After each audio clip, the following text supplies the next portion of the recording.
అయితే నిన్న మొత్తం యూట్యూబ్లో ఒక్క వీడియో చూసిన అన్నట్టు ఈ పొటాటో ట్విస్టర్ రెసిపీది. చాలా అంటే చాలా తక్కువ ప్రైస్లో మంచి బెనిఫిట్ వస్తుంది దానికి. అది చూసేసరికి ఏం మంచి అనిపించింది. యాక్చువల్లీ ఇక్కడ ప్రైస్ ఇక్కడ అమ్ముతారు ఆల్మోస్ట్ 250 రేంజ్ అన్నట్టు. 250 అంటే ఆల్మోస్ట్ ఇక్కడ చాలా చీప్ దొరుకుతాయి. ఐ మీన్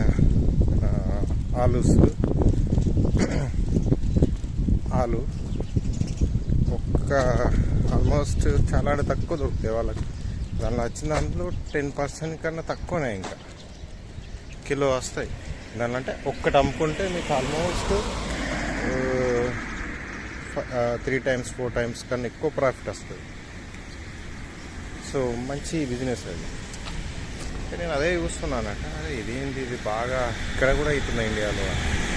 అయితే దానికి నార్మల్గా మసాలా కలుపుకొని కలర్ కలుపుకొని అన్నీ వేసుకొని దానికి ఒకటి మిషన్ దొరుకుతుంది, స్టిక్ ఒకటి పెట్టి దాన్ని ఇలా అంటే ఒక వచ్చేస్తే దాన్ని అడ్జస్ట్ చేసుకొని ఆయిల్లో ఫ్రై చేయడం. అంటే మేము మసాలా మొత్తం పట్టించి ఫ్రై చేయడమే.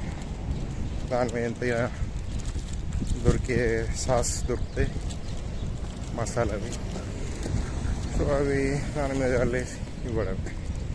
సో సింపుల్ అది ప్రాసెస్. బెనిఫిట్ కూడా ఉంటుంది. ఐ మీన్ దానికి నీకు వచ్చేది ఖర్చు మాత్రం 10 రూపాయలు కూడా కాదు. ఓకే, మినిమం 10 రూపాయలు వేసుకో ఖర్చు. 40 రూపీస్కి అమ్ముకున్నా అన్నది కదా, అందరు 45, 40కి అమ్ముతారు. 30కి అమ్ముకున్న బెనిఫిట్. సో చిన్న బిజినెస్, మంచి బిజినెస్. సో అలాంటి బిజినెస్ చిన్న మంచిగా క్లిక్ అవుతుంది.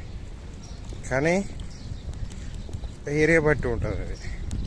అవి ఎలాంటివి అంటే ఈ స్కూల్ ఏరియాలలో, కాలేజ్ ఏరియాస్లలో పెడితే మంచి సేల్ అవుతుంది. ఈ విలేజ్లలో అక్కడ ఇక్కడ పెడితే ఎట్లా ఉంటుంది అంటే వస్తాడు, చూస్తాడు, ఇదేంది అదేందని ట్రై చేస్తాడు. కొనరని కాదు, చూస్తాడు, తింటారు. వాళ్ళకి చూస్తే మంచి అనిపిస్తుంది. ఇది ఎందుకు కొత్త ఉంది ట్రై చేద్దాం అని వాడు వస్తాడు. చూసిన తర్వాత మంచిగా ఉన్నా కూడా వీళ్ళు ఏం డ్రామాలు చేస్తారంటే ఇది ఎట్లుంది, ఏమచ్చలేదు, దీనికి 30 రూపాయల 40 రూపాయల వేస్ట్ ఏదో అసలు ఏం మంచిగా లేదు. పైసలు ఇవ్వాల్సి వస్తుంది. అంటే మనిషి బిజినెస్ కూడా స్టార్ట్ చేసిందంటే వాడిని ఎంకరేజ్ చేయకుండా డిస్కరేజ్ చేయడానికి, లేకపోతే వాడిని బతకనియద్దని చాలా చీప్ ట్రిక్స్ చాలామంది ఉంటారు. అంటే పక్క ఊరోడో లేకపోతే అమ్మ వీడు ఎక్కడి నుంచి వచ్చి బతుకుతుండు అని ఒక కుతంత్రాలు ఉంటాయి బాగా. నేను చూసినా కాబట్టి చెప్తున్నా. అది ఎందుకు అట్లా ఉంటుందో నాకు అసలు. మనుషులకు ఓకే, వాడు నీకు ఫేస్ టు ఫేస్ పరిచయం లేదు, వాడితో నీకు గొడవ లేదు, ఏం లేదు. వాడెక్కడో నువ్వెక్కడో, నీ ఫేస్ ఫస్ట్ టైం, వాడి ఫేస్ నువ్వు ఫస్ట్ టైం చూస్తున్నావు. అలా అంటావు, నీకు కూడా కుళ్ళు ఉంటావు మనసులో. అది చూస్తే నాకు షాక్ అయినా తెలుసా, ఎందుకంత మనుషులు ఇట్లా తయారవుతారు అనుకుంటాను అన్నట్టు. చాలా ఎక్స్పీరియన్స్ చేసిన అన్నట్టు నా బిజినెస్లో. వాడిని నేను చూడలే, వాడిని నన్ను చూడలే. అక్కడెక్కడో పక్క రోడ్డు వాడు చిన్న విషయాలకు కూడా ఇది ఎట్లుంది, అది ఎట్లుంది, ఓకే తినకుండా పోయేది, లేదా నువ్వు డబ్బులు ఇవ్వకుండా పో, ప్రాబ్లం లేదు. బట్ ఎందుకు మనిషిని అట్లా డిస్కరేజ్ చేయడానికి పుడతారు నా కొడుకులు అర్థం కాదు. చాలామంది ఉన్నారు, ఇప్పటికి కూడా ఉన్నారు, ఎప్పటికి కూడా ఉంటారు ఇలాంటి వాళ్ళు. అలాంటి గురించి పట్టించుకోవడం కన్నా మన బిజినెస్ మనం చేసుకుంటూ పోవాలంటే అలాంటి వాళ్ళు కామన్ ఉంది.